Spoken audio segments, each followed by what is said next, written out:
پہلے کچھ تو ہمارے یہاں سامنے بیٹھے ہیں، خاص بیٹھے ہیں، فروغ صاحب بیٹھے ہیں، جو یاسر احمد کے ساتھ اچھا یہ دسویں طرف آ گئے ہیں.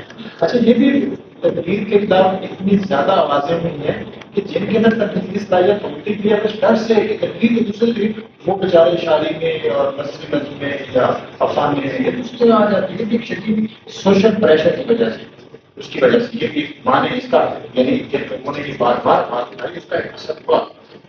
اور باقی یہ کہ تنقید کو جتنا لکھا جانا چاہیے نہیں لکھا موجود ہے لکھنے والے بہت مسائل لکھتے ہیں، لیکن اگر ہم پچھلے زمانوں سے اپنا کمپیریزن کریں کہ ایک ہی وقت میں کراچی میں، لاہور میں، اسلام آباد میں سب سے بڑی ان میں ودیش بھی ہوتی تھی، جھگڑے بھی ہوتے تھے. اب اس طرح نہیں، اب جو نقاد ہے وہ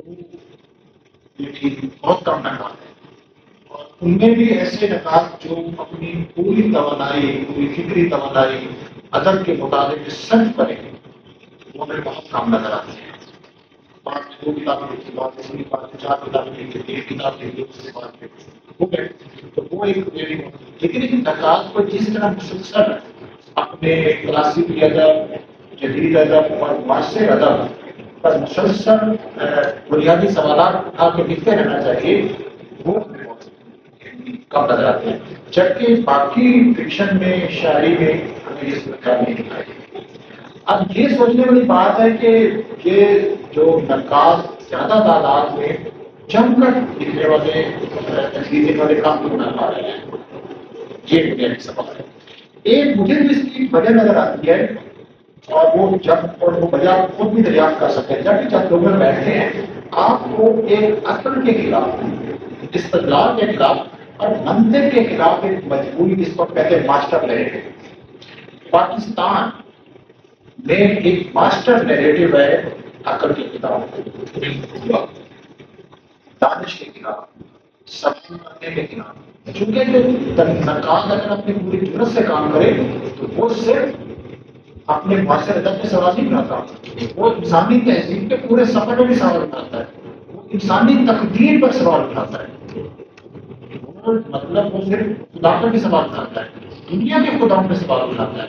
وہ طاقت کی ہر صورت اور اس طاقت کی مختلف شکلوں اور ان کی کار فرمائی اور اس کی انسانوں میں مداخلت پر سوال اٹھاتا ہے اگر وہ پوری توانائی سے کام کرے.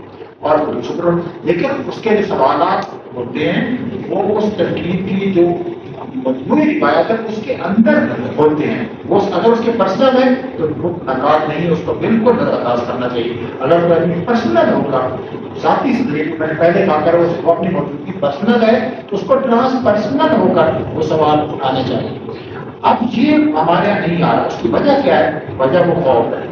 عقل کے خلاف ایک ماسٹر بیانیہ، اور اگر آپ پاکستان کی تصویر کی کتاب آئی ہے ذرا وہ پڑھیں کنفلکٹ ان پاکستان، پوری پاکستان کی تاریخ میں، تو آپ کو لگے گا کہ وہ جو ماسٹر نیریٹو ہے وہاں وہ اس ماسٹر نیریٹو بہت دکھاتا ہے اور وہ ہمارے یہاں بہت دستا ہے. اس کو چھوڑیے، میں تو اگر نقاد سب موجود ہے اس کا جواب آپ کو مانتا کہ اللہ کا بڑا فضل میں نہیں چل سکتا.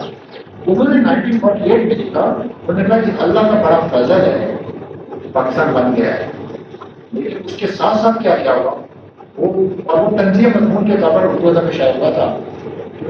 تمام آرٹ ختم ہو گیا. یہ منٹو سمجھ رہا تھا کہ آپ نے یہ جو ملک جس طرح بنایا ہے، جن لوگوں کے ہاتھ میں یہ ملک آیا ہے، یہ لوگ ہر انسانی اعلیٰ سرگرمی کا گلا کھولنے کے، اور آپ پوری تاریخ دیکھتے گلا کھولنے کے. تو تنقید کا اگر گلا کھول رہا ہے ڈسپلن کے طور پر، انسٹیٹیوشن کے طور پر، تو یہ مسئلہ صرف ایک جنریشن کا نہیں ہے، یہ مسئلہ آپ کے پورا جو سوشل پولیٹیکل سسٹم اور ایجوکیشن سسٹم اس کا ہے. مثلا نقاد تو پیدا ہوگا ایجوکیشن سسٹم سے، تو آپ کا ایجوکیشن سسٹم تو لوگوں کی جو کریٹیکل تھنکنگ ہے اس کو سب سے زیادہ سپریس کرنے کے لیے بائی ڈیزائن بنایا گیا ہے. آپ کا تعلیمی نظام لوگوں کو ایک امپاور کرنے کے لیے نہیں بنایا گیا، خواہ وہ پرائمری اسکول سے ہو اور خواہ وہ یہ جو نام نہاد آپ کو بڑے اعلیٰ اسکول نظر آتے ہیں، او لیول، اے لیول، انگریزی میڈیم، تمام اسکول بائی ڈیزائن کہ وہ لوگوں کو کریٹیکل تھنکنگ نہیں سکھاتے ہیں، اس کو ریپریس کرنا سکھاتے ہیں وہ طریقے. اور یہ جان بوجھ کر ہے. تو لہٰذا آپ دیکھتے ہیں نا کیا وجہ ہے، اتنے لوگ ہمارے بچے بھی بیٹھے ہیں، ان میں ضرورت نہیں سوال اٹھانے کی، سب سوال اٹھانے کی. یہ کس خوف کا شکار ہے؟ تو جب یہ مجموعی خوف ہوگا تو ترکیب تو سوال اٹھاتی ہے، اس لیے وہ سوال اٹھانا ہم نے تمہیں سکھایا ہی نہیں ہے. یہ ترکیب کا آغاز ہی استفسار سے ہے، تجسس اور استفسار سے. تو جب آپ نے دونوں کا قدم ووٹ دیا ہے تو وہ کہاں سے آئے گا؟ پھر اتفاقاً معاشرے میں پھر افراد آ جاتے ہیں.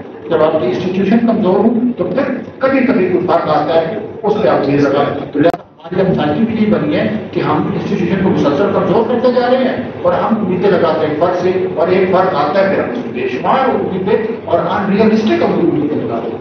یہ ضرورت ہے.